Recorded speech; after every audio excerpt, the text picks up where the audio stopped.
A independência do Brasil marca o início de uma nova era.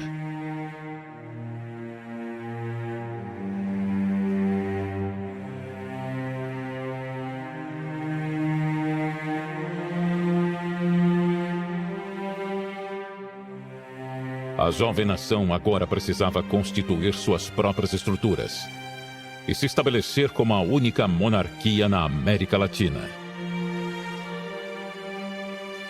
O maior território a se tornar independente na história seria um obstáculo enorme para a soberania da coroa. Demoravam-se semanas e meses para notícias e pessoas cruzarem os nossos pampas, sertões e florestas. Essas dificuldades fizeram com que lideranças locais, sejam elas políticas, militares ou religiosas, tivessem por vezes mais autoridade do que a distante capital do império. Essa delicada relação de poder será o plano de fundo de muitos conflitos enfrentados pelo Exército e pela Marinha do Brasil nas décadas seguintes. Os conflitos nas nações vizinhas também eram motivo de preocupação para os construtores do império. A instabilidade dessas repúblicas, onde golpes e revoltas militares eram uma ameaça constante, fez com que a coroa deixasse os militares brasileiros em segundo plano, dissolvendo boa parte de seu efetivo. Mas para enfrentar um grande inimigo, o exército precisaria ser reformulado. Inspirada pelo espírito napoleônico, a pequena nação do Paraguai será o palco da maior guerra já travada no continente americano.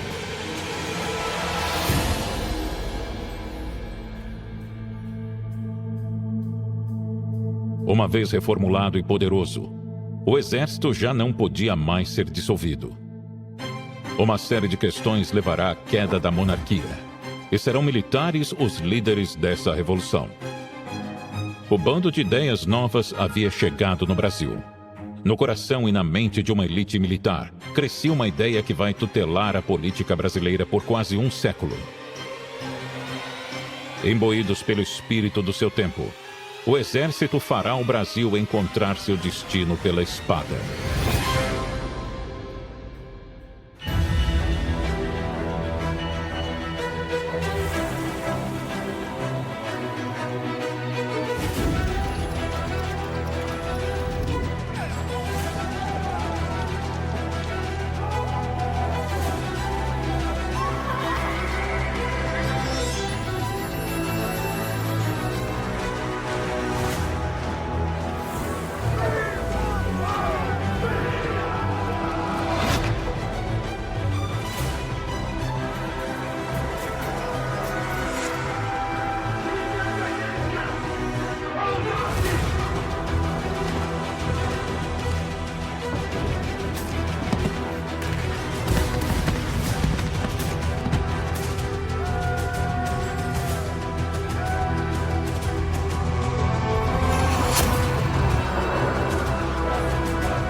Lembrada como o berço da colonização no Brasil, o Nordeste foi palco caloroso de conflitos militares e políticos que marcaram a cultura e a identidade brasileira. Seu valor está presente em sua luta contra sua geografia desafiadora e na valentia de seu povo, forte em suas tradições. A oscilação climática dos sertões, para Euclides da Cunha, é presente com a mesma intensidade nos seus diferentes estados. todos à mercê da sua manifestação mais incisiva, definida numa palavra que é o terror máximo dos rudes patrícios que por ali se agitam: a seca. É nesse solo árido que germinarão as sementes de movimentos enraizados pelo orgulho de sua história, e que para o autor e militar refletem por sua vez novos regimes, novas exigências biológicas. Em 1823, Pernambuco vivia um período de intenso descontentamento com o poder centralizado do imperador, onde liberais renomados desde a Revolução Pernambucana de 6 anos antes, como Frei Caneca, discutiam a possibilidade de conquistar a autonomia provincial para atender às ignoradas demandas locais por meio de um novo movimento republicano, a Confederação do Equador. Pernambuco sempre teve um amor próprio muito alto, porque eles expulsaram os holandeses. E isso alimentou muito os Leões do Norte, alimentou muito o amor próprio deles. E quando a transferência da corte para o Rio de Janeiro, eles chegaram à conclusão que para eles a situação tinha ficado a mesma. Antes eles sustentavam Lisboa, agora sustentam o Rio de Janeiro. Para eles não fazia diferença nenhuma isso, eram tão espoliados quanto.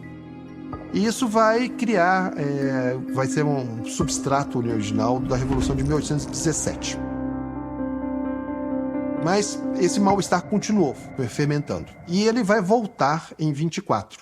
A Confederação do Equador, ela foi uma reação ali no contexto de 200 anos atrás, né? 1824, quando você tem alguns questionamentos quanto à centralidade da figura de Dom Pedro, a centralidade do Rio de Janeiro e a Constituição que estava vindo a vigorar. A gente vê, por exemplo, que em Pernambuco, né, ela foi reprovada, tá? Em várias cidades e vilas, e a gente sabe que o Frei Caneca pessoalmente redigiu algo contra ela. No Nordeste, havia o seminário de Olinda, que formava uma elite de padres muito intelectuais. E o Frei Caneca é um desses. Então ele escreve dizendo que aquilo lá era um ato de arbitrariedade, porque o Pedro não tinha o poder de fazer. A Revolução de 1824 vai ser fruto, e eles vão declarar que é fruto do ato autoritário do Dom Pedro, tendo dissolvido a Assembleia Constituinte. O Dom Pedro sente que não podia também correr o risco de perder o que hoje a gente chama de Nordeste, né? Mas aquelas províncias, né, entre as quais aí a gente sabe que está o próprio Pernambuco. Então, aquela coligação de províncias, ela viria então a se revoltar para dar a si mesma, aí sim, uma constituição, uma outra constituição que eles viriam a se formar, e uma república. É organizada imediatamente uma tropa para combatê-la. Essa tropa é submetida ao comando do brigadeiro Francisco Lima e Silva, pai do futuro Duque de Caxias. Ele vai, tem um combate, vence. Mas ele chega à conclusão, já durante as guerras e as tratativas posteriores, de que o ideal seria botar panos quentes. Assim como o Dom João havia feito, que o Pedro fizesse a mesma coisa. E o Dom Pedro fica indignado. O Dom Pedro estava indignado e estava querendo que aquela lá fosse banhada em sangue. E que todos os cabecilhas da insurreição fossem justiçados, fossem mortos. E o Lima e Silva, ele adia, porque ele acha que seria uma péssima política. Porque isso ele venceu, mas ia fermentar revoluções no futuro. O brigadeiro Lima e Silva tentou não cumprir, não fazer tribunais militares e cooptar essas pessoas de volta ao Brasil. Pedro insistiu, e tanto que se você olhar a diferença de data de quando foram derrotados, a Confederação do Equador foi derrotado, e quando vai ser justiçado o Frei Caneca, é um prazo de tempo muito grande. E ele só vai ser justiçado por insistência do Pedro. E isso justamente quando o Dom Pedro I, como é que ele vai convencer o Lima e Silva a justiçar? Quando ele nomeia um outro brigadeiro para substituí-lo. Mas daí o Lima e Silva havia ganho a guerra e outro ia ganhar os louros. Daí tem aquele fato de que não encontra ninguém que queira enforcar o Frei Caneca, então ele é fuzilado. O fato é que quando Lima e Silva volta para o Rio de Janeiro, ele se volta muito acabrunhado e muito desgostoso com a forma com que o Pedro exigiu que fosse banhado em sangue ao fim da revolta. E vai criar uma ruptura muito grande entre o exército e a figura do primeiro imperador. Então isso já vai fazendo com que ele perdesse paulatinamente parte do exército. A monarquia não era tão fechada, digamos, o encaixe com o exército sempre foi um pouco dificultoso. A harmonia entre as forças militares e a coroa foi definida na Carta Magna do Império em 6 artigos. A Constituição de 1824 obrigava todos os brasileiros a pegarem em armas para sustentar a soberania contra inimigos externos ou internos. Além disso, a força militar seria essencialmente obediente, não podendo se reunir sem que seja autorizado. E que sua utilização seria feita somente pela conveniência do Poder Executivo, auxiliado pelos ministros da Guerra e da Marinha. O Exército Brasileiro ficou arregimentado em 2 linhas. A primeira era composta pelos praças e oficiais, que recebiam soldo e eram treinados formalmente na Real Academia Militar. A segunda linha contava com milícias e ordenanças locais que tinham poder de polícia nessas regiões. Seguindo o modelo britânico, o exército permanente teria um efetivo reduzido, mas poderia rapidamente se expandir com a incorporação de tropas da segunda linha em caso de guerra. Em 1825, a primeira linha, concentrada no Rio de Janeiro e algumas capitais, contava com aproximadamente 15 mil homens, enquanto a segunda linha tinha um número similar de milicianos e civis armados dispersados pelas diferentes províncias. Após a vitória contra a Confederação do Equador, seria outra região extrema do país em que um desacordo militar traria conflitos. O território onde hoje é o Uruguai sempre foi disputado. Primeiro entre portugueses e espanhóis, e depois por brasileiros e argentinos. Em 22 de janeiro de 1680, as forças portuguesas iniciaram o estabelecimento da colônia do Santíssimo Sacramento, na margem oposta à capital argentina. O local seria invadido pelos espanhões diversas vezes e depois reconquistada pelos portugueses outras diversas vezes ao longo dos séculos 17, 18 e 19, até ser incorporado ao Reino Unido de Portugal, Brasil e Algarves por Dom João VI em 1821. Palco de 4 grandes guerras da história do Brasil, a região havia se tornado um centro econômico intenso, sendo habitado tanto por brasileiros quanto por descendentes de espanhóis dos países vizinhos. O recente domínio brasileiro não assegurava a total soberania sobre aquele território. Quando o Brasil ficou independente, existiam dramas, situações que não estavam bem esclarecidas. Uma delas é, afinal, e colônia de Sacramento, pertence a quem? Aos homens locais, com política própria, à Argentina, ao Brasil. A colônia do Sacramento não foi fundada por espanhóis, foi fundada por portugueses em 1680. Ali sempre foi um foco de tensão entre Portugal e a Espanha. Quem que é o Uruguai? De Portugal ou da Espanha? De Portugal ou da Espanha? Ficou essa tensão e tinha esse marco como a colônia do Sacramento. Quando aconteceu as guerras napoleônicas e a Espanha ficou aliada com a França, Portugal achou ruim, obviamente, e em resposta a isso, o Dom João VI mandou invadir a Cisplatina e ocupou aquela área, colocou um militar lá, o Lecor, para manter a paz na região. Acabou. Cisplatina é brasileira. Cisplatina enviou, inclusive, deputados para a Assembleia Constituinte aqui no Brasil, que foi dissolvido pelo Dom Pedro I. Acabou. Cisplatina é brasileira. Só que tem um problema, né? A Cisplatina era brasileira ou portuguesa há pouco tempo, né? A maioria lá era de gente que falava espanhol. Então, complicado. Então, lá ficou um pessoal que falava português, tinha interesse em ficar aliados com o Brasil, e outro grupo dividido em 2 ramos. Um que queria a união com as Repúblicas Unidas, que é a Argentina hoje, e um outro grupo que queria independência. Mas o grupo que queria independência do hoje o Uruguai e a união com a Argentina eram contra o Brasil e por isso se uniram. No fim, o Brasil perdeu algumas batalhas importantes, resolveu negociar a paz, e aí o Brasil acabou saindo perdendo, né, do território, mas pelo menos impediu que a Argentina anexasse o território. O Brasil perdeu, claro, mas não perdeu, podia ter perdido mais. Podia ter perdido mais em 2 sentidos. Primeiro, o Uruguai ter se unido à Argentina, e aí seria uma pressão muito forte no sul do Brasil, E o segundo, poderia ter perdido acesso aos rios, né? Ao Rio Paraguai, por exemplo.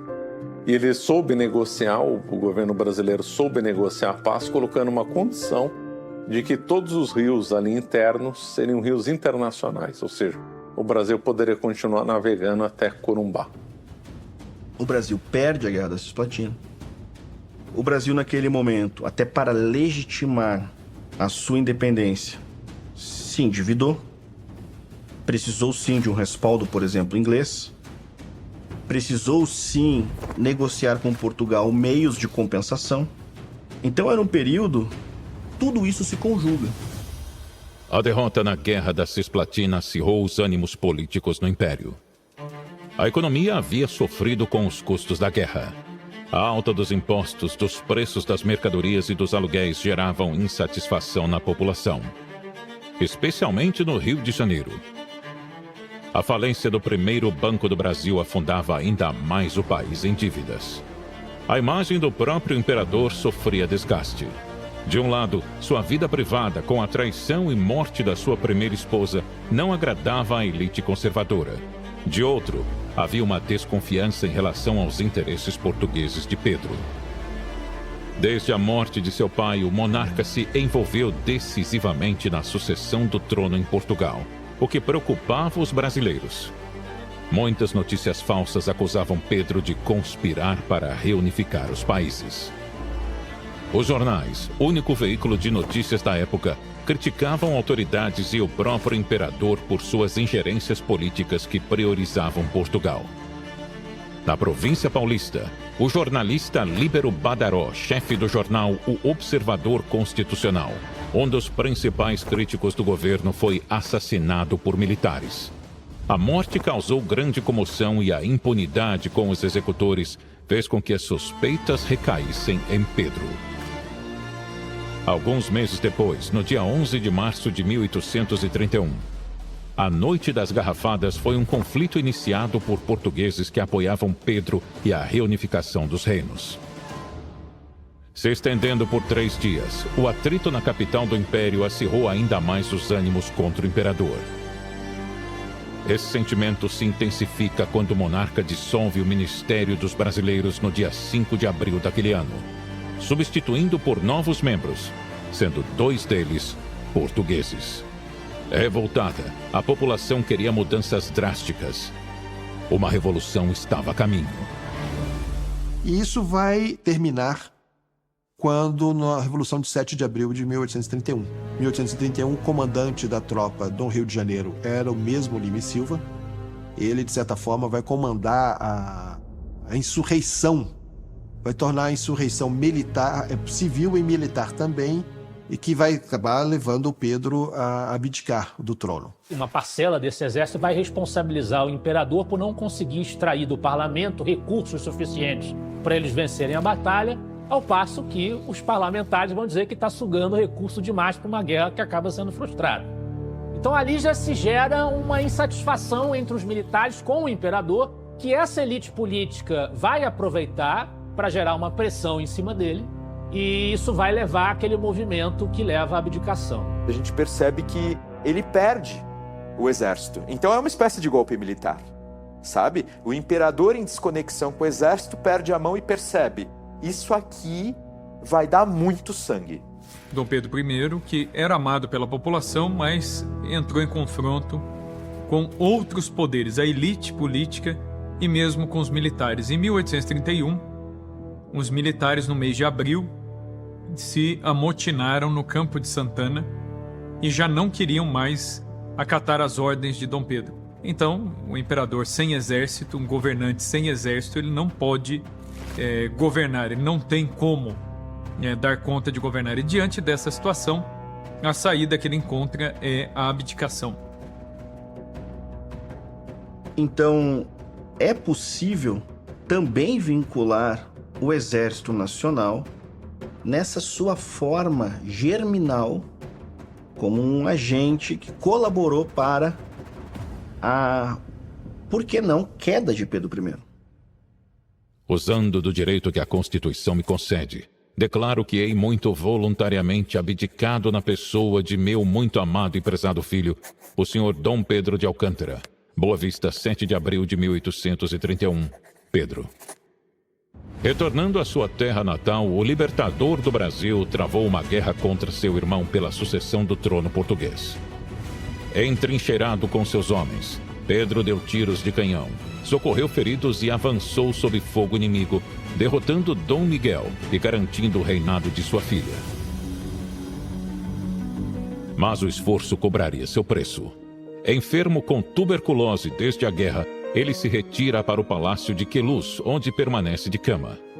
Em uma emocionada carta aberta ao povo brasileiro, ditada poucas horas antes de sua morte, o primeiro imperador do Brasil clamou para que a escravidão fosse abolida no país. A escravidão é um mal, é um atentado contra os direitos e a dignidade da espécie humana. Mas as suas consequências são menos danosas aos que padecem o cativeiro do que à nação, cuja legislação admite a escravatura. É um câncer que devora sua moralidade. Mas Pedro também alertou o povo sobre seus erros e deu conselhos sobre como lidar com seus militares. Também por este lado, minha administração errou completamente. Depositei a minha confiança na tropa. Para sustentar numeroso exército, eu dizimei a população e esgotei as riquezas do Brasil. E por fim de contas, a tropa deu no meu trono a última pancada. Conforme a Constituição, o novo imperador não poderia assumir o cargo até completar 18 anos e previa a criação de uma regência que governaria o império até que a maioridade fosse alcançada. Para garantir a sua legitimidade, os regentes terão que medir forças com o exército para governar o país. Primeira regência trina provisória, depois regência trina permanente. E um dos regentes trinos é justamente o Francisco Lima e Silva. Ele vai ser membro das duas regências e vai montar o ministério, e o ministro da Justiça da regência vai ser o Padre Feijó. E o Padre Feijó vai conseguir, de certa forma, dissolver vários batalhões do exército, quase que dissolver o exército brasileiro, para impedir, porque ele chegou à conclusão que se deixasse o exército ia se tornar um fator político muito relevante, como era na América do Sul como um todo. Então, para evitar aquela sucessão de golpes de generais contra marechal, contra brigadeiro, contra seja lá o que for, então ele optou pela dissolução do exército. E com isso ele conseguiu o apoio, inclusive, do Francisco Lima e Silva. Daí ele acabou sendo convencido e aceitou essa dissolução. Mas isso vai fazer, de certa forma, enfraquecer o país. Não é dissolvido 100%, mas vai ser diminuído muito o efetivo. Tanto que nós vamos ter um fenômeno interessante, que nós vamos ter vários oficiais sem tropa. Então vai ser criado no Rio de Janeiro o Batalhão dos Oficiais. Então é um batalhão de soldados, só que todos os membros eram oficiais, não tinha soldado. Que vai ser comandado, inclusive, pelo futuro Duque de Caxias, que era um desses oficiais que ficou sem soldado. Você vê como foi a dissolução grande. E ao mesmo tempo, como precisava ter uma garantia, né, necessário ter um corpo armado para garantir a ordem, ele vai criar a Guarda Nacional. A Guarda Nacional vai ser criada, que vai ser essas milícias armadas, e vai ser entregue, digamos assim, ao Brasil inteiro, de forma geral, aos fazendeiros. Que era uma tentativa de institucionalizar um pouco essa história de proteções próprias, milícias, a depender do caso, de dar um título, uma roupagem institucional para aqueles homens que talvez, filhos de um determinado senhor, estabeleciam ali quase que uma liderança de uma série de capangas. Então venha, vou trazê-lo para a burocracia e você agora é um membro da Guarda Nacional. Então você traz, institucionaliza esse processo, que foi uma ação assertiva. Intelectualmente, para a conjuntura do tempo, ela foi certa. Temia-se que o exército fizesse alguns, principalmente do Nordeste, temiam-se uma volta do Brasil para Portugal, né, que tinha muitos portugueses morando em Recife, muitos portugueses em Salvador. Eles temiam uma aliança do exército do Brasil com esses portugueses, com Portugal, e voltar. Então, a Guarda Nacional tem essa virtude de equilibrar, de um lado, equilibrar a Guarda Nacional, de um outro com o Exército. Então, o Exército não vai poder fazer tudo que ele quer, porque tem a Guarda Nacional. E foi uma forma também de afastar o Exército do jogo político, consolidar o poder civil. vamos ter vários militares na política. O próprio Duque de Caxias vai ser o primeiro-ministro muitas vezes, mas eles entram como políticos e não como militares. Não é um militar na política, é um político, também é militar. Então vai ser basicamente isso. Então a Guarda Nacional vai ser um elemento muito importante na consolidação da ordem do Brasil e do poder civil, e para evitar também aquelas tentações que nós vamos ver os nossos vizinhos platinos todos caírem, de generais presidentes. A gente nota que na monarquia o exército era fortalecido episodicamente, mas justamente porque ele era, digamos assim, desmontado depois de seu uso. Olha só, Dom Pedro então fortalece um exército para a Guerra da Independência, para a Guerra da Cisplatina e para a Confederação do Equador. Depois ele quer desmontar, o que pega mal naturalmente. E sem contar que a Constituição de 24 não favorecia em nada o exército, né? Não tinha nada de poder moderador para o exército, não tinha nada de lei ou garantia de lei e ordem, e não tinha nada de intervenção caso os poderes... Não, isso aí era questão do imperador. O exército obedeceria ao imperador. Então tinha essa questão, o exército era montado e desmontado. E aí o que acontece é que a gente vê, já no contexto das rebeliões, uma necessidade de fortalecê-lo de novo. O período de regência que se segue à abdicação de Pedro I significa uma oportunidade para os caudilhos brasileiros. Significa uma oportunidade para esses líderes de regiões distantes, remotas do território brasileiro, de incitarem insurreições para se tornarem nações próprias, independentes. Quando é instalada a regência, explodem no Brasil revoltas por todo lado.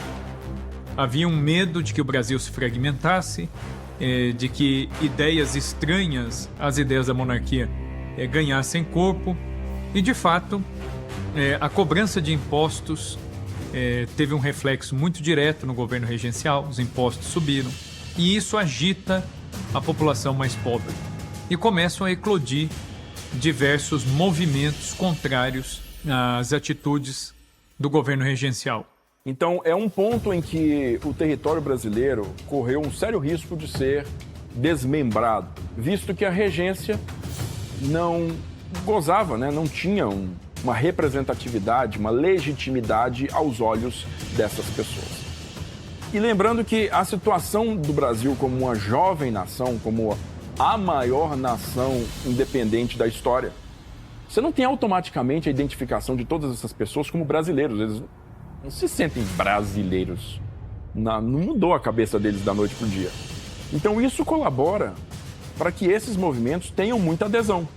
No Rio Grande do Sul, em 1835, vai explodir a maior revolta regencial e a que durou mais, que foi a Revolução Farroupilha ou a Guerra dos Farrapos, e que chega a proclamar a República do Rio Grande.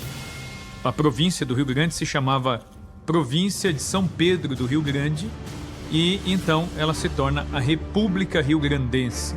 Vários líderes militares, dentre eles se destaca a figura de Bento Gonçalves, vão beber das ideias iluministas, as ideias liberais, vão compor uma Constituição e separar o Rio Grande do Sul do restante do Brasil. Mas o problema é que um território, para ter o seu reconhecimento como país, ele precisaria ter o reconhecimento de ao menos 3 nações, dentre elas a nação da qual eles haviam se separado.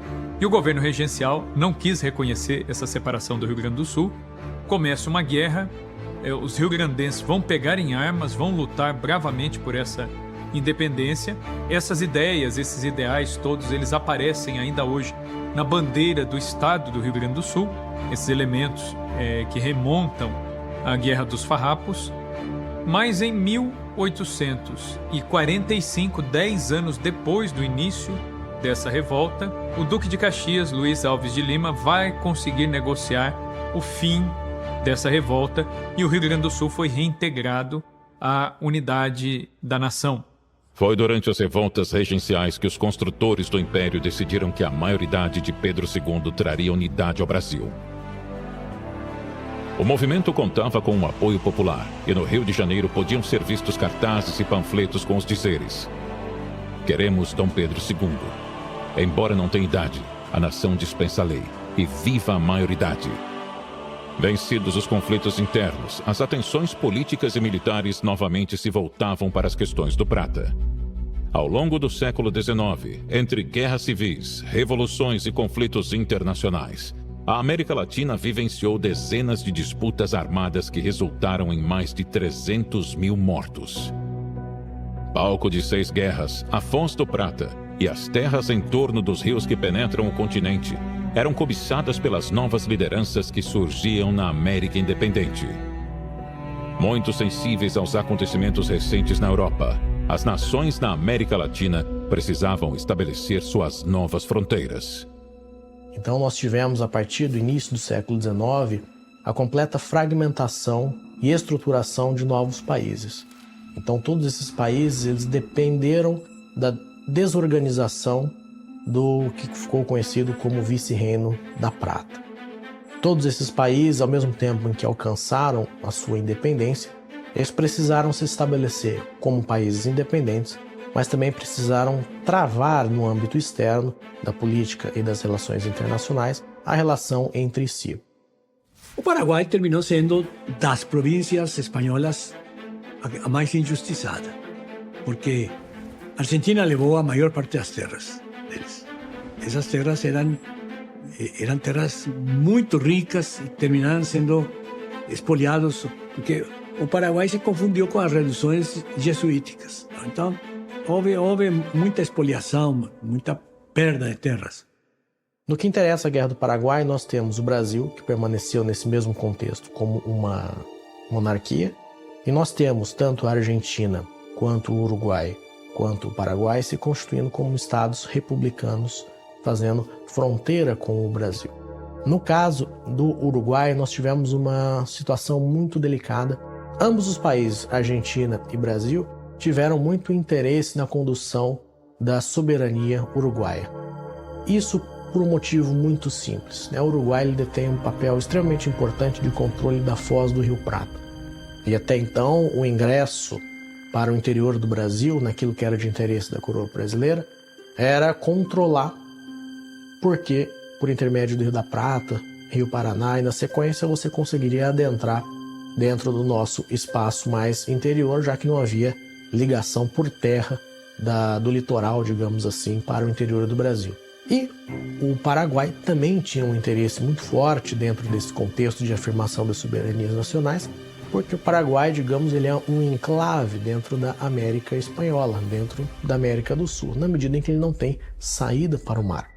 Então ele tinha, digamos assim, a necessidade de ter um olhar muito atento aos desdobramentos geopolíticos que aconteciam na região.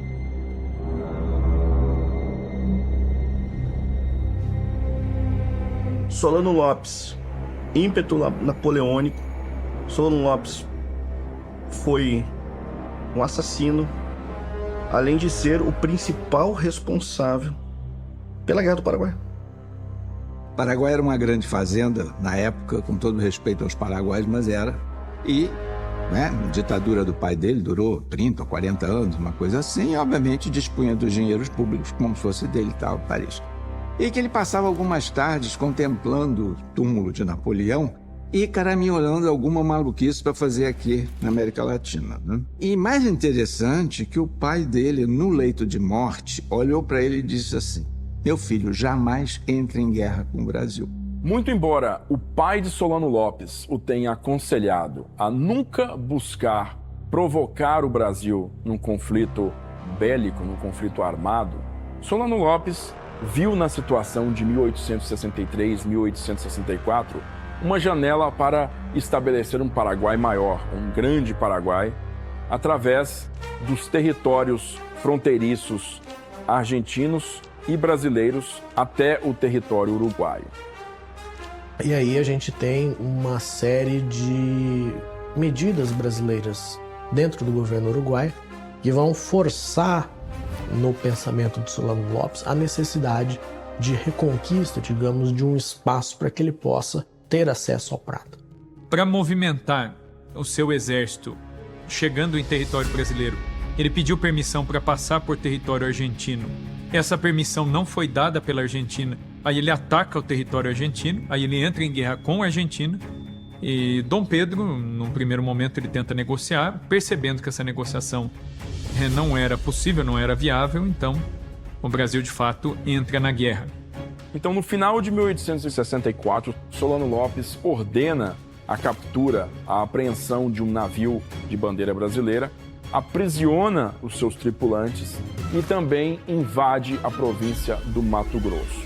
No começo do ano seguinte, Solano Lopes repete as ações agressivas, dessa vez passando por território argentino para atingir o hoje território do Rio Grande do Sul, no Brasil. E ocupa uma seção em território brasileiro nas imediações da cidade de Uruguaiana. E é esse o contexto que faz o Brasil declarar guerra ao Paraguai e também se associar ao Uruguai e à Argentina, tornando-se a Tríplice Aliança. O exército havia, de certa forma, sendo dissolvido após a abdicação de Dom Pedro I. Nós tivemos várias aventuras militares no Prata, na região do Prata, no Uruguai, com Artigas, com Rosas, no Buenos Aires, mas ali não se tratou necessariamente de remontar o exército. Havia um núcleo que existia, nunca foi dissolvido, sempre houve um núcleo, e havia os batalhões da Guarda Nacional que eram incorporados quando necessários. A Guerra do Paraguai foi diferente. A Guerra do Paraguai, ela criou uma necessidade de uma reestruturação global de um exército de verdade. Não era mais possível contar apenas com milícias armadas. Até porque o Paraguai era um país em armas. Era um exército que tinha um país, e não um país que tinha um exército. Tudo vivia em função do exército. Na comparação com o exército paraguaio, o exército brasileiro, ele de fato era proporcionalmente bem menor, bem insignificante. A depender da lista, o Paraguai tinha mais ou menos 30 mil, 40 mil homens preparados para combate. O Brasil, dependendo da lista, não tinha nem 10 mil. Demograficamente, um país maior e geograficamente um país bem maior. Ironicamente, quem vai reorganizar o exército é o Duque de Caxias, filho, Luiz Alves Lima e Silva, filho do Francisco Lima e Silva. Então, o filho daquele que dissolveu vai ter de remontar. E a Guerra do Paraguai vai durar muito tempo, muito em função disso, da necessidade que o Brasil não estava preparado. O Brasil não tinha preparação nenhuma, não tinha guarda, não tinha uma estrutura militar. O próprio Pedro II era um civil. Se vocês pegarem as suas fotografias, ele está sempre de trajes civis. Raramente o Dom Pedro II vestia uniformes militares, o que não acontecia com seus primos europeus. Geralmente os reis sempre se apresentavam em uniformes militares, e o Pedro não. Dado o tamanho do desafio que tinha-se à frente numa guerra contra uma nação estrangeira que estava localizada num dos territórios de menor acesso, com a logística mais complicada que o Brasil tinha naquele período, a necessidade de tropas ultrapassava em muito a quantidade, o número de soldados que o exército brasileiro tinha à época. Então, em cada província brasileira foi estabelecido um corpo de voluntários da pátria. Então, cada província era responsável por enviar esses voluntários da pátria para combate na região da fronteira com o Paraguai. Então, de cada uma dessas regiões, diversos voluntários, milhares deles, foram compor o novo Exército Imperial Brasileiro. E esse Exército Imperial Brasileiro, ele se encontrava doutrinado, se encontrava moldado à época à guisa, novamente, do exército francês, que tinha ressurgido após a derrota nas guerras napoleônicas, com um sucesso muito grande contra a Rússia na Guerra da Crimeia. Então toda a indumentária do soldado brasileiro era bastante semelhante à do soldado francês, inclusive boa parte do arsenal brasileiro da época era oriundo de arsenais franceses. Pedro II, que é tido como o voluntário número 1 da pátria, o voluntário número 1 para o exército, inclusive marchou para a linha de frente em 1865 e esteve em Uruguaiana nas fases finais do cerco contra a cidade. Alguns historiadores dizem que entrou no alcance de tiro dos paraguaios que estavam em Uruguaiana e, posteriormente a isso, acompanhou a evolução dos acontecimentos em seu acampamento antes de voltar para o Rio de Janeiro. Pedro II, ele se fez o voluntário da pátria número 1. Um momento simbólico muito forte. fardou-se, bateram uma foto, colocou de fato essa ação no campo da publicidade, mobilizou, assim, parte importante da sociedade. Mas no comando das tropas da Tríplice Aliança estava o presidente argentino, Bartolomeu Mitre, que age, né, de forma a iniciar a contraofensiva contra o Paraguai, fazendo o cruzamento do rio e adentrando o território paraguaio, obtendo ali os primeiros avanços contra Solano Lopes. Mas existe uma dificuldade grande em vencer certos pontos de resistência paraguaios, tanto em terra quanto em água, né? No rio, no próprio rio. Então a Marinha de Guerra do Brasil é o elemento preponderante para romper esses bloqueios paraguaios no rio e assumir o controle fluvial de toda a região. E por que é por rio? É por rio porque o Paraguai estruturou toda a sua, digamos, defesa por intermédio de fortalezas construídas ao longo e margeando o rio Paraná. E a primeira batalha significativa que marca, né, a primeira queda paraguaia foi a Batalha de Riachuelo. E ela envolveu dois grandes militares, o Marquês de Tamandaré, que é o patrono da nossa Marinha do Brasil, e também o Barão do Amazonas, que é, digamos assim, o grande artífice da vitória brasileira. E um dos momentos assim onde a gente vê realmente a importância do Brasil na batalha foi principalmente a Batalha de Tuiuti. Ela foi um momento assim extremamente importante na medida em que afirmou, né, a superioridade das forças do Exército Brasileiro sobre as tropas paraguaias, que também de maneira muito valente, né, se predispuseram, né, a um combate que foi a maior batalha campal das Américas. Então, do lado brasileiro, nós tínhamos 60 mil brasileiros. E do lado paraguaio, 25 mil. Ela é conhecida como Batalha dos Patronos porque nela nós temos os principais patronos do Exército Brasileiro. O Duque de Caxias participou, que é o patrono da própria instituição.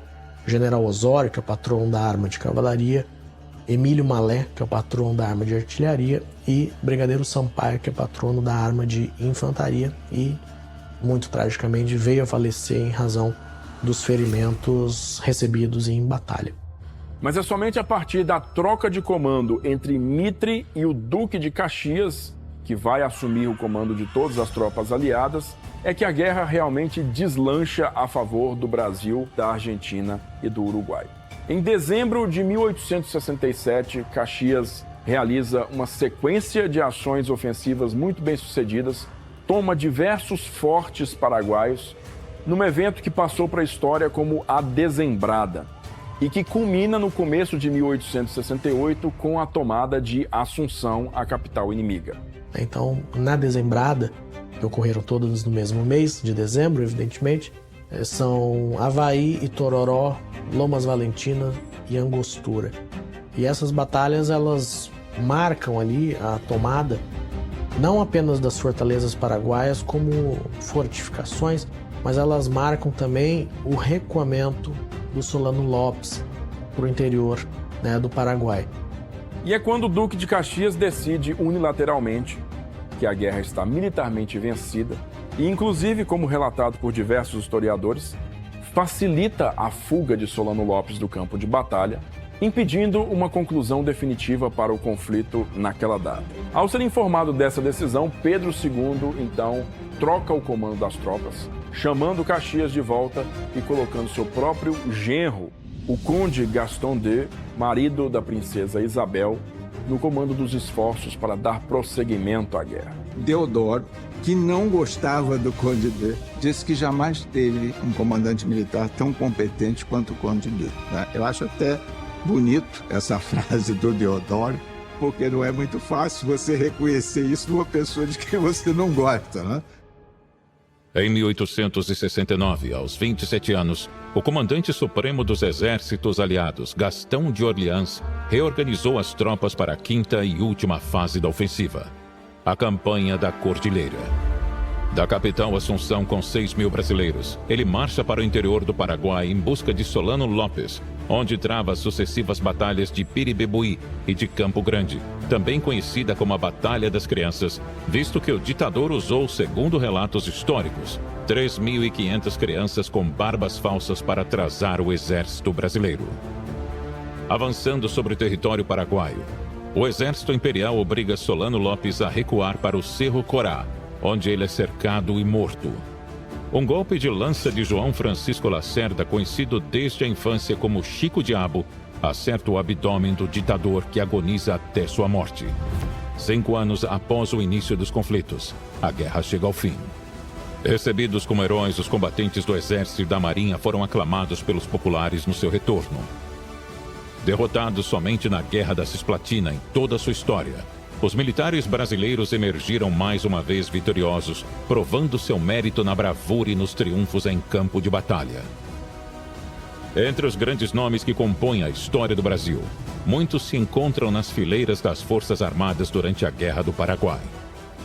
Seu Brasil é um país independente, soberano e com fronteiras bem estabelecidas. Devemos a esses homens por terem arriscado suas vidas pelo verde e amarelo. Nós tivemos na nossa história grandes vultos, histórias que deveriam estar sendo contadas porque são histórias bonitas, histórias de fidelidade, lealdade ao país, lealdade aos seus comandantes, lealdade aos valores. Então foram pessoas como Caxias, como Osório, como Tamandaré, que na sua missão eles iam além. Caxias, você vê que até hoje, quando você encontra uma pessoa que é extremamente rígida nas suas tarefas, nos seus valores, você fala, esse cara é um Caxias. Por quê? Por causa dessa vida exemplar. Osório,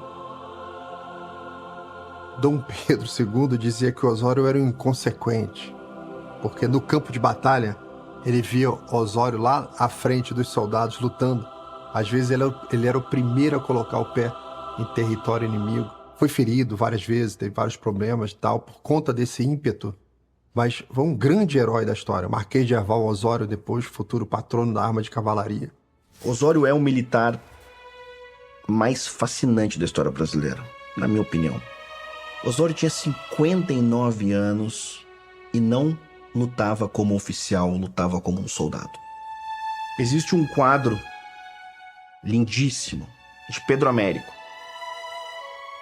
E os mais atentos conseguem reparar em alguns detalhes. Primeiro, que o Pedro Américo se reproduziu. Ele está ali.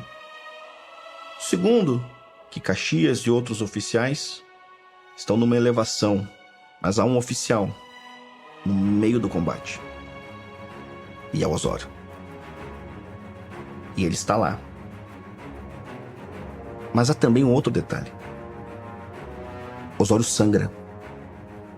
No ângulo de Osório, ele, enquanto comandante, como ele se definia, o primeiro dos soldados, ele não poderia aparecer ensanguentado. Ele enfraqueceria o psicológico da tropa brasileira. Então ele cobria-se com seu poncho. Osório foi o primeiro brasileiro a pisar em Assunção. Ele não mandou um soldado verificar o terreno. Ele pisou. E Osório disse, e aqui é um plot twist maravilhoso na história brasileira, que o maior militar brasileiro durante a Guerra do Paraguai foi Deodoro da Fonseca. Ou seja, a biografia de Osório com todos esses feitos merece respeito.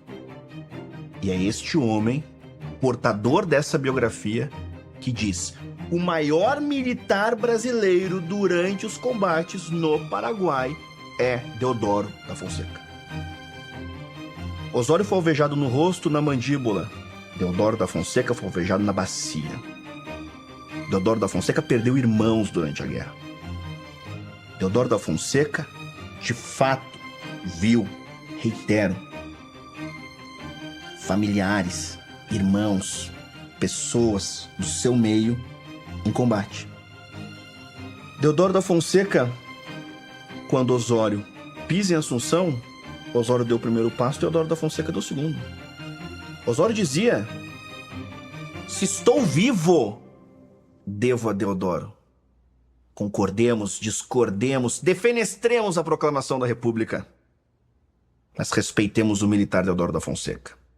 quanto o militar herói brasileiro. Herói brasileiro, e que em nossos dias não tem o seu túmulo preservado.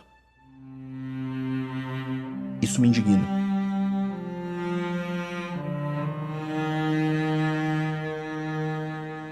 A imprensa brasileira repercutia muitas vezes os feitos dos militares brasileiros.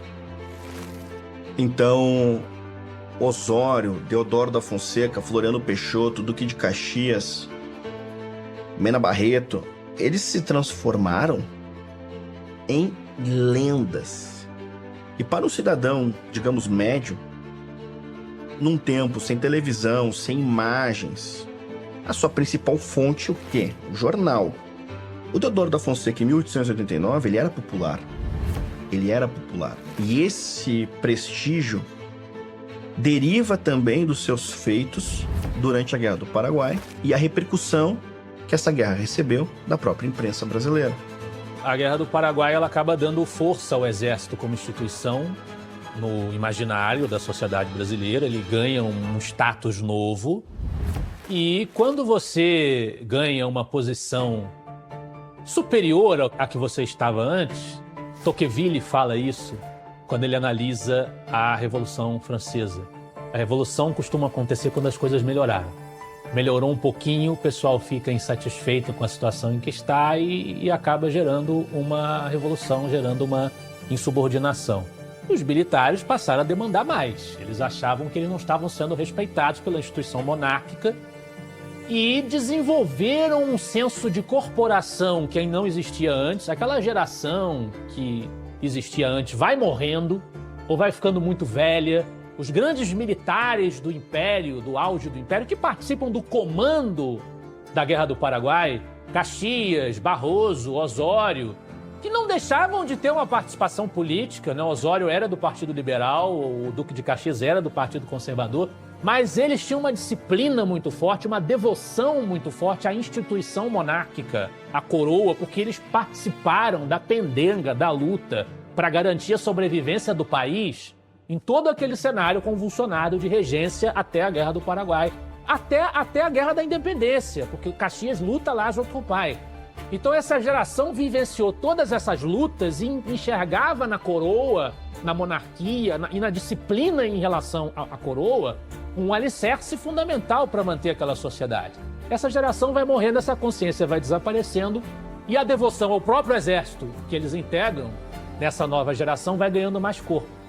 A Guerra do Paraguai ocasionou uma situação muito delicada. Os militares brasileiros passaram a ter noção da sua força, porque o Brasil chegou a ter, no final da guerra, 100 mil homens em armas.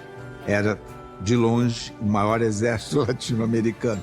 Como Dom Pedro II nunca teve grande paixão pelas artes militares, então ele, quando terminou a guerra, naturalmente a tendência seria voltar a dissolver.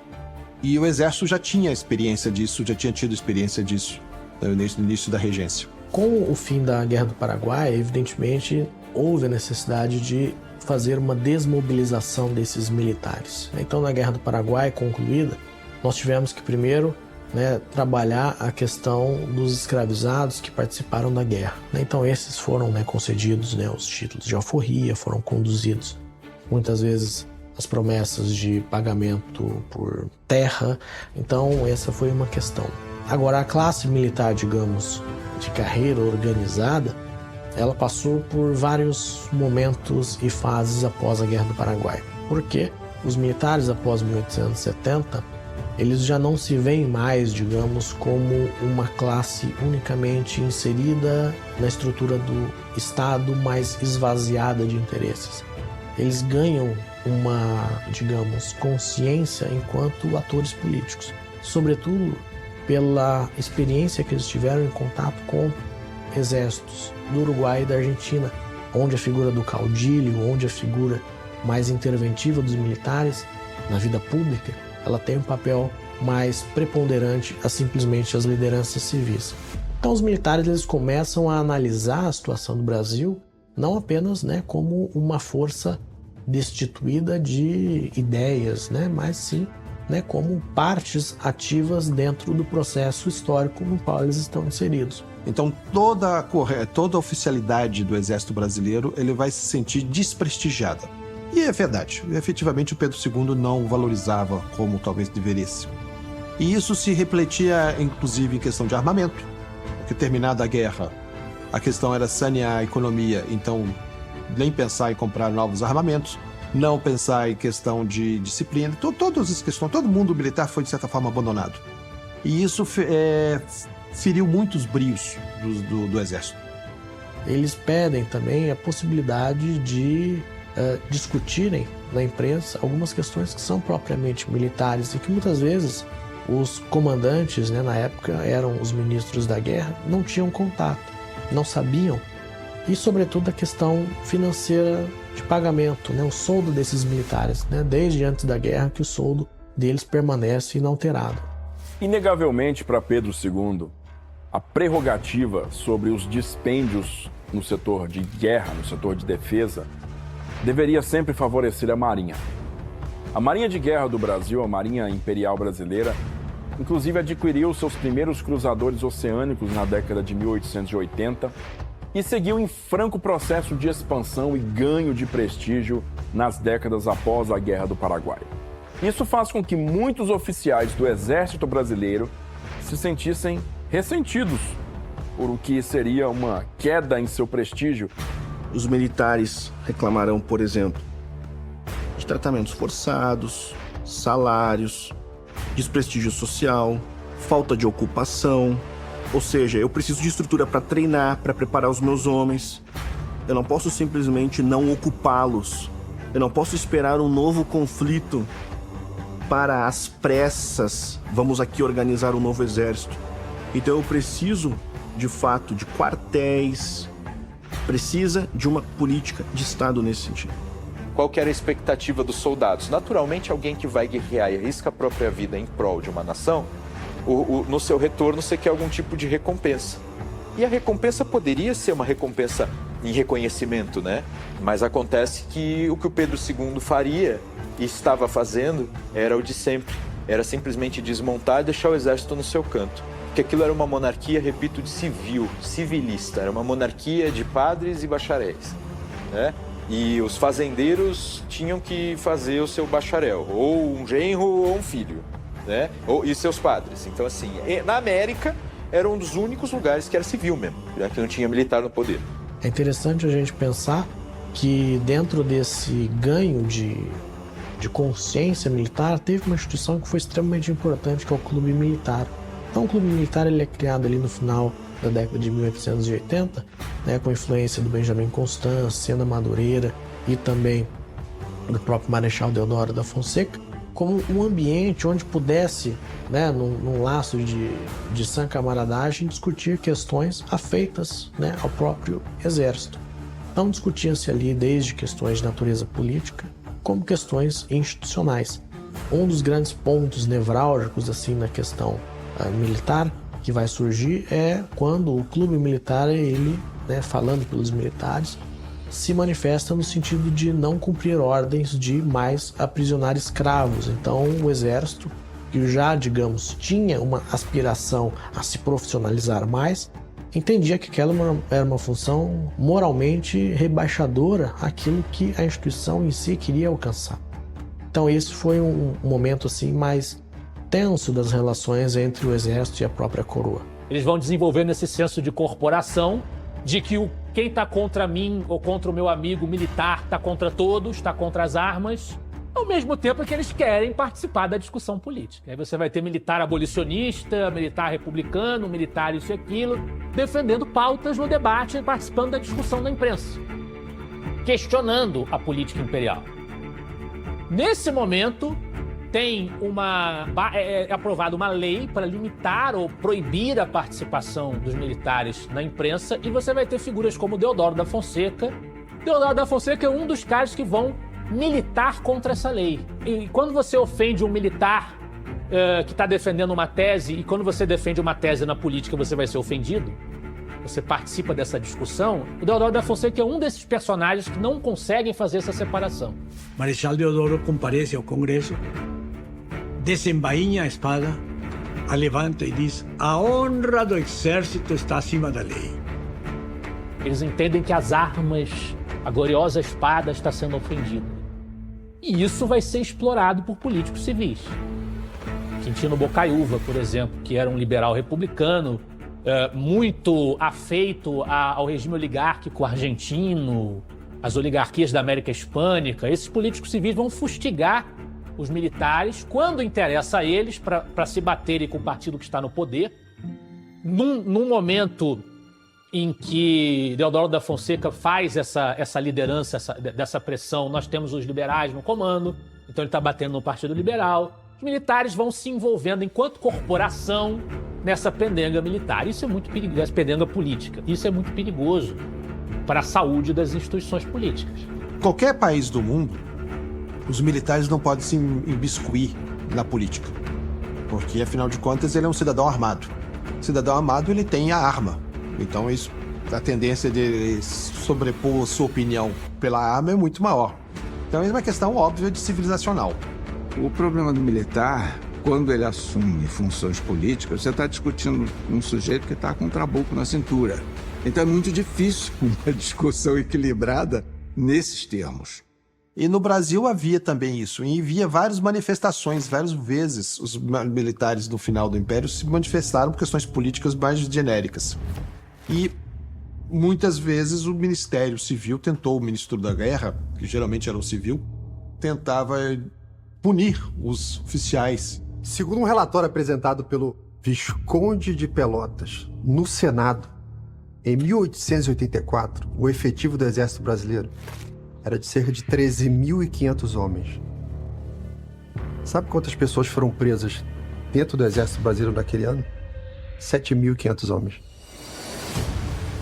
Mais da metade preso por indisciplina. Um que foi muito alvo de muitas manifestações que se surgia muito era o Sena Madureira. Então, o Sena Madureira se manifestava por jornais, não sei, várias opiniões, e ele dizia que não estava debatendo questões militares. Ele estava se defendendo da sua honra pessoal, que não era o caso. Na verdade, ele estava constrangendo o governo. E o problema é que ele começou a conseguir o apoio das patentes mais altas, inclusive do Marechal Deodoro da Fonseca, que tinha feito a Guerra do Paraguai, tinha saído era uma irmandade, eram 7 irmãos, todos eles foram para a Guerra do Paraguai, foram como soldados, então era uma família muito prestigiada, assim como o Lima e Silva tinha sido no início do Império, os Fonseca, eles tinham muito prestígio nas Forças Armadas. Veterano da Guerra do Paraguai e comandante de algumas das ações mais destacadas da última fase do conflito, Deodoro da Fonseca era também um grande amigo pessoal do imperador Pedro II, mas que ao mesmo tempo se sentia bastante ofendido com a questão do baixo prestígio do exército na visão do imperador. Deodoro não era monarquista, ele gostava de Pedro II no campo pessoal, mas gostava muito mais dos seus irmãos de farda. No ângulo de Deodoro é exército e depois império. Então Deodoro da Fonseca queria, de fato, que Pedro II atendesse determinadas demandas dos militares. Salários, uma política, por exemplo, que foi denunciada até pelo Joaquim Nabuco, do Estado brasileiro, parar de transformar os soldados brasileiros, os militares brasileiros, em capitães do mato. O Joaquim Nabuco, por exemplo, se incorporou às denúncias dos militares nesse sentido. Ele vai dizer de fato que isso aqui é legítimo. A escravidão já não era mais compatível com os ideais da época. A Europa, em constantes transformações políticas desde a Revolução Francesa, passava por mudanças também no mundo das ideias. O iluminismo do século anterior, somado às consequências da Revolução Industrial, deram origem a novas maneiras de enxergar a vida em sociedade. Os ideais humanistas, pautados no evolucionismo e no igualitarismo, afloravam nos pensamentos socialistas e utilitaristas. Em 21 de fevereiro de 1848, o Manifesto Comunista era publicado. No mesmo ano, Augusto Comte criou a sua Sociedade Positivista, na qual pretendia redefinir os conceitos científicos e como eles seriam úteis ao progresso dos povos. Assim como para Marx e Engels, a história era entendida pelos seus meios de produção. Para Comte, era a ciência que daria as respostas de todas as mazelas sociais. O positivismo marca o abandono da metafísica, utilizando agora de técnicas científicas como guia da realidade humana. Quando elaborou o positivismo, Comte talvez jamais tenha pensado que não a Europa, mas um país sul-americano é que viria a ser o solo fértil onde penetrariam suas ideias. É em 1850, na Escola Militar do Rio de Janeiro, que suas doutrinas apareceriam pela primeira vez, se espalhando com os anos para o Colégio Pedro II e a Escola Politécnica, onde as teorias cientificistas ganharam a adesão do Exército. Não mais educados pela arte da guerra, mas pela física, matemática e biologia. Os militares passariam a se enxergar como os próprios técnicos que deveriam comandar a nação. O positivismo chega no Brasil, ao mesmo tempo que está acontecendo essa confusão das questões militares, o positivismo chega no Brasil e ele, como caldo filosófico geral, ele vai se espraiar em diferentes manifestações. Você tem um positivismo ortodoxo que se estrutura na igreja positivista, de Miguel Lemos, Teixeira Mendes e companhia, que vai adotar aquela fase final do positivismo, que é a criação da religião da humanidade. E você tem, dentro das Forças Armadas, um positivismo que não segue por esse caminho e que vai admitir, vai se afeiçoar à ideia da influência militar na política como uma influência moralizadora.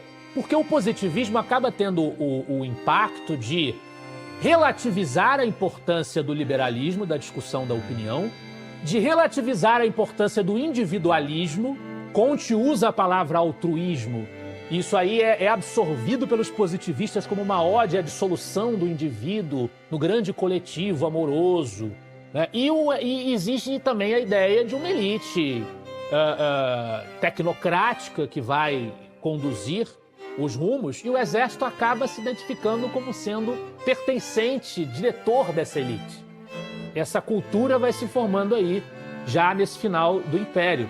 Com a entrada, digamos, do positivismo dentro das academias militares, que na época era a Academia Militar da Praia Vermelha, nós temos, digamos, um ganho, né, intelectual desses militares, que mais do que simplesmente a profissão militar, se veem como intelectuais, doutores, pessoas que têm ali, digamos, um aparato crítico para poder refletir daquela situação. É interessante, nenhuma reviravolta histórica, né, alguma revolução, algum golpe e tal, tem sempre alguma teoria por trás disso. E o que realmente naquela época se impôs foi o positivismo, né, de Augusto Comte, que dizia uma coisa grave, que era a seguinte: assim como não existe liberdade em física e química, também não deve havê-la em política. Tanto que logo após a proclamação da República, os cadetes, gente com 18, 19, 20 anos, né, eles conseguiam ter o modesto apelido autodenominado "nós somos os científicos". De fato, o Exército Brasileiro tem uma tendência quantitativa contra a tendência jurídica, né, literária, enfim, da elite civil. Para você ter uma ideia, Pedro II sempre dava bolsas de estudo e ele privilegiava os engenheiros, porque advogado a gente já tinha demais desde aquela época. É algo interessante esse aspecto. O positivismo do Comte, a gente tem duas divisões internas muito nítidas. No primeiro momento, onde ele vai organizar as ciências, ele vai pensar de maneira antimetafísica em organizar todo o conhecimento científico disponível. Porém, no final da vida, o Augusto Comte ele vai desbordar por uma feição religiosa do positivismo, incorporando elementos do catolicismo, tendo uma interpretação, digamos, de uma religião laica. É uma religião ateia, porque não tem Deus, mas é uma religião com igreja, com liturgia, com tudo isso. E isso o Brasil vai aderir tanto que vai ser a França e o Brasil, acredito, são os dois únicos países do mundo que chegaram a ter igrejas positivistas. E no Brasil nós tivemos a recepção desse positivismo religioso por intermédio do apostolado no Rio de Janeiro. O pensamento positivista entrou no Brasil em dois locais, Rio Grande do Sul e Rio de Janeiro, justamente os dois pilares do Exército Brasileiro. O Brasil deu um grande azar nisso.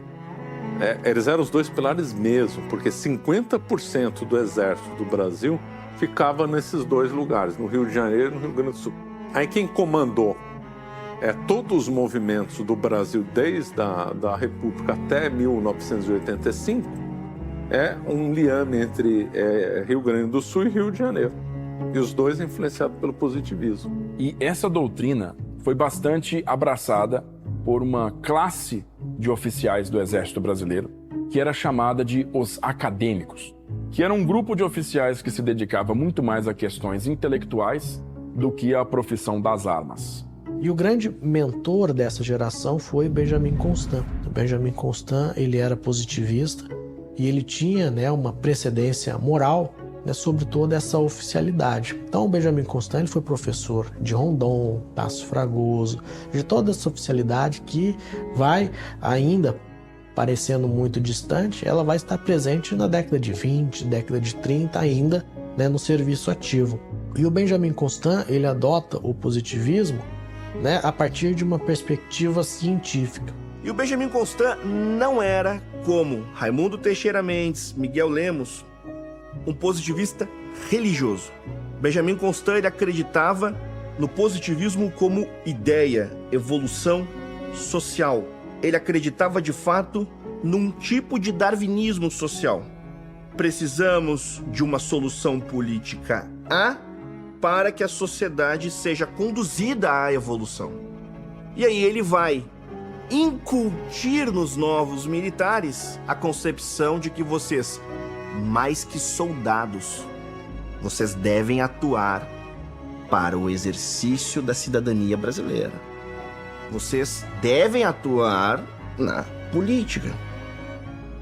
O Benjamin Constant, apesar de não ter essa perspectiva religiosa, ele era, digamos, um positivista científico, cientificista.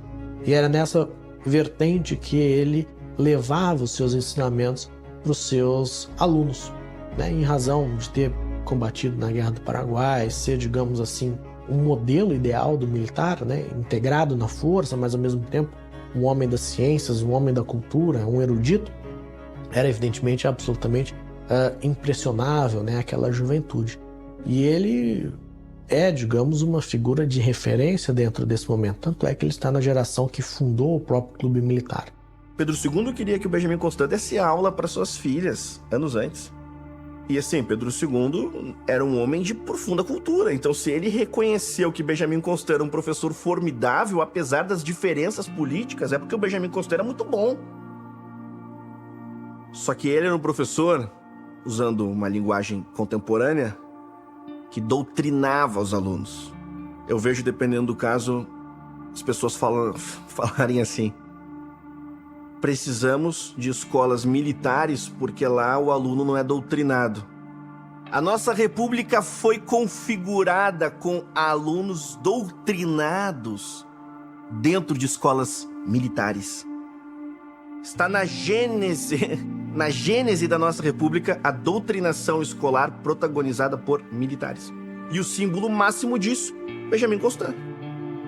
Não dá para dizer que todos os militares eram positivistas, não dá para dizer isso. Floriano Peixoto não era positivista, Teodoro da Fonseca não era positivista.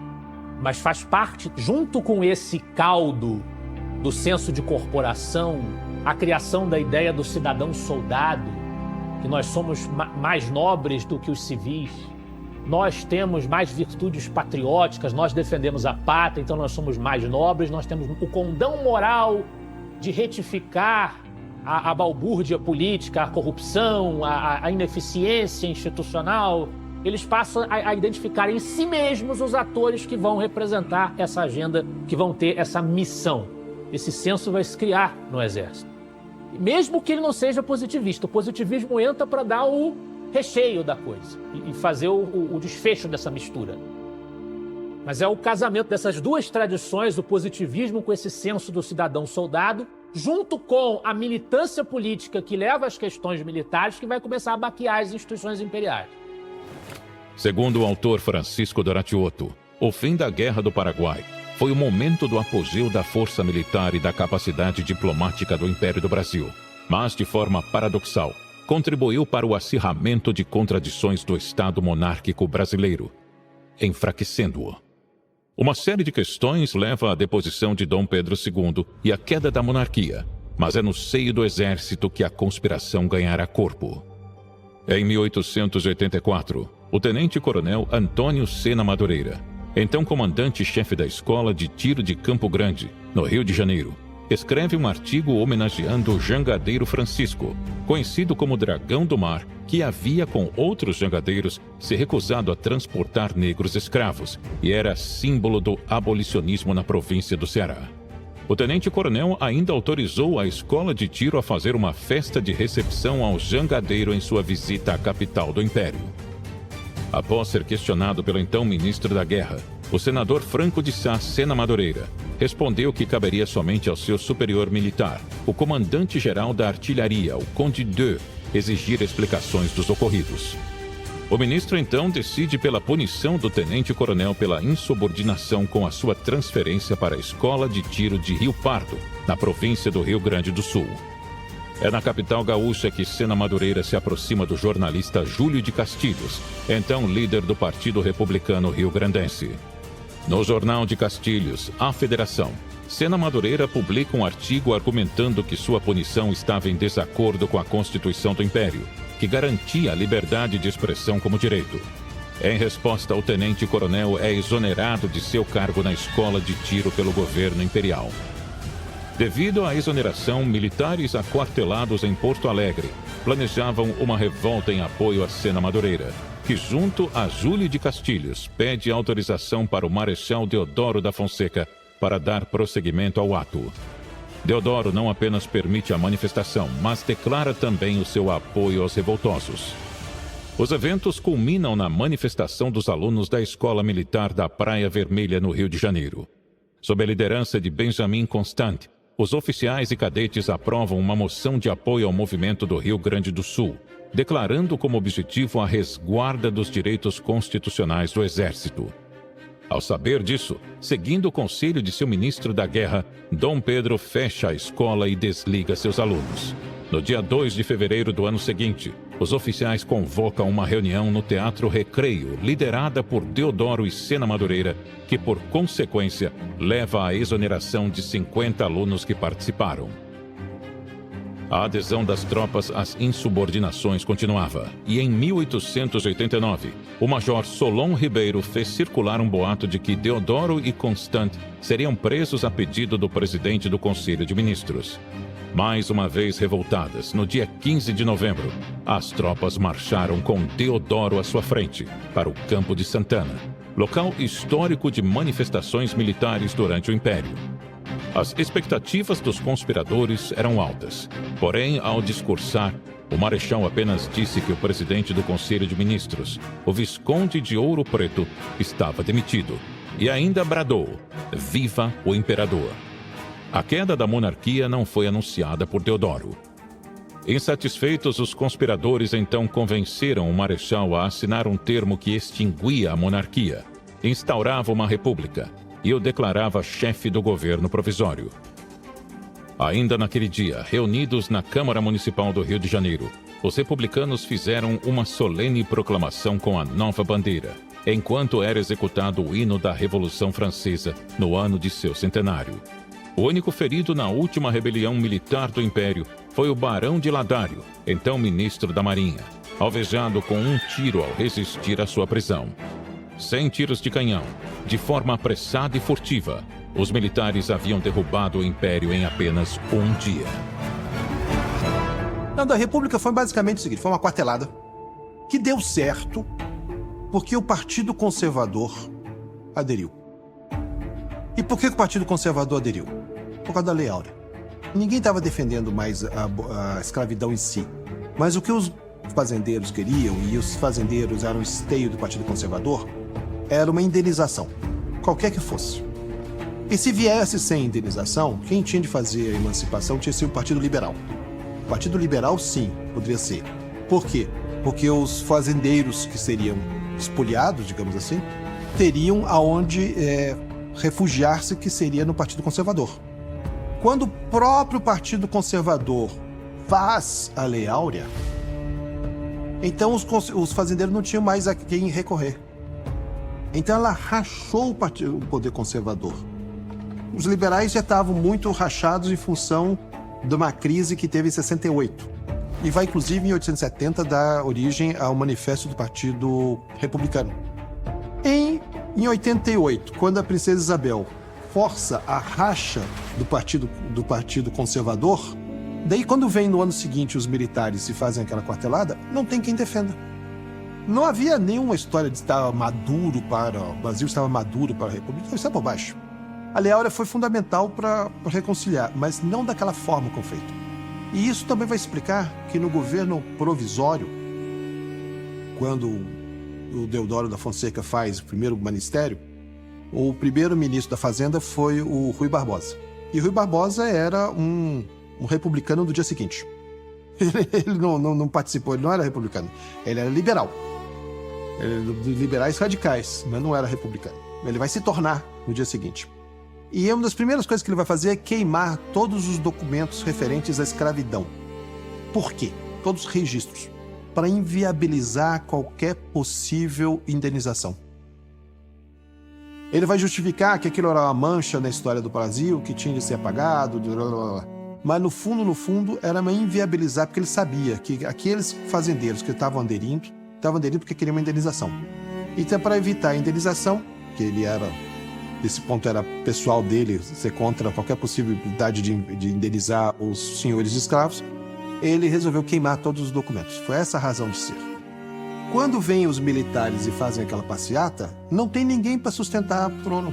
Um outro aspecto que, digamos assim, é intrínseco à própria monarquia e que muito possivelmente levou a um abandono da monarquia no 16 de novembro, porque ninguém levantou uma espada pela monarquia, se refere à própria forma como a monarquia, sobretudo no reinado de Dom Pedro II, foi se projetando socialmente. Então, digamos que a monarquia ela precisa de um Fausto, ela precisa de uma certa mística e um certo reforço de determinados símbolos. A nossa monarquia foi, digamos, seja por motivos econômicos ou seja pela própria mentalidade do imperador, ela foi se tornando cada vez mais laica, ela foi perdendo, digamos assim, os símbolos próprios de poder de um monarca. Então os trajes monárquicos eles eram utilizados apenas na fala do trono. No dia a dia, Dom Pedro II era, digamos assim, um bom burguês do século XIX, usando fraque e cartola. E isso, evidentemente, leva a uma consideração de que o imperador ele é simplesmente um governante, não um monarca.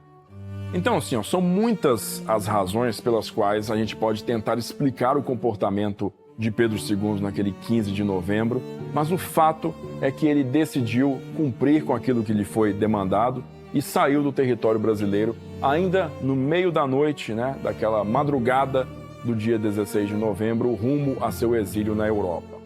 Quando ele é embarcado para o exílio, é feito às 3 horas da madrugada, porque os militares estavam morrendo de medo de que a população se rebelasse quando soubesse que Dom Pedro II, a imperatriz, a princesa Isabel, que estavam sendo exilados. Quando a população acordou no dia 16 de novembro, Dom Pedro já estava em alto mar. É impressionante isso, quer dizer, coisa de má fé.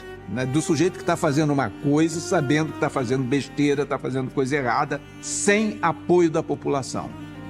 Não tem reação, todo mundo acha que o exército faça alguma coisa, o exército não fez nada. A marinha vai fazer de forma retardada, ela vai fazer algo depois, mesmo porque não teve ordem. E a Constituição dizia que sem ordem não se age. Então não teve ordem para agir contra o exército. Não ponho nem culpa em ninguém aí, mas aí a gente tem então uma circunstância meio trágica, assim, de que não tinha quem fosse reagir, não tinha ordem, e o exército estava mais ou menos pronto para dizer, agora é a nossa vez.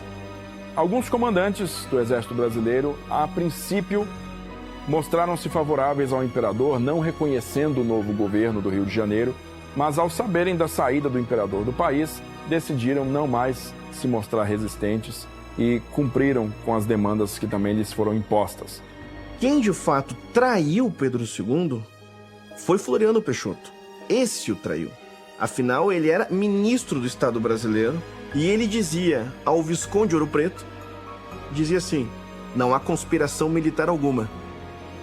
Está tudo calmo. E ele sabia que a conspiração estava de fato existindo. Então nós tivemos uma dobradinha, uma complementação. Se em determinado momento da história nós tivemos ali Caxias e Osório, que atuaram como Batman e Robin, Bebeto e Romário na Guerra do Paraguai, nós vamos ter agora o Batman e Robin na Proclamação da República, o Bebeto e Romário da Proclamação da República. Deodoro conspirou dentro. Floriano conspirou fora do quartel e dentro da estrutura de governo. Então, Deodoro conspirou dentro do exército, Floriano fora do exército. O golpe da República inaugurou um novo país. Novos símbolos e novos heróis são introduzidos no imaginário popular. O país que foi descoberto por militares, que teve sua independência garantida em batalhas e que derrotou seus inimigos pelas armas, agora seria regido pelo próprio exército. A República nasce por uma chancela militar e, por isso, serão eles que vão exercer o cargo de poder moderador. A competência, que antes era exclusiva do imperador, agora será uma ferramenta do exército para ajustar os rumos da nação. Mas essa não será uma tarefa fácil. O surgimento do novo modelo político também será banhado em sangue brasileiro. Não serão todos que vão acatar com a ordem republicana. Guerras civis e mundiais aguardam o destino das Forças Armadas. A geração que educou os militares no fim do Império ainda dará muitos frutos que vão moldar o pensamento do seu tempo. No próximo e último episódio desta série, o Exército viverá sua ascensão e queda do poder. Até os últimos eventos que marcaram a história recente do país. Instigados por parte da população, o que farão os militares diante de mais uma crise brasileira?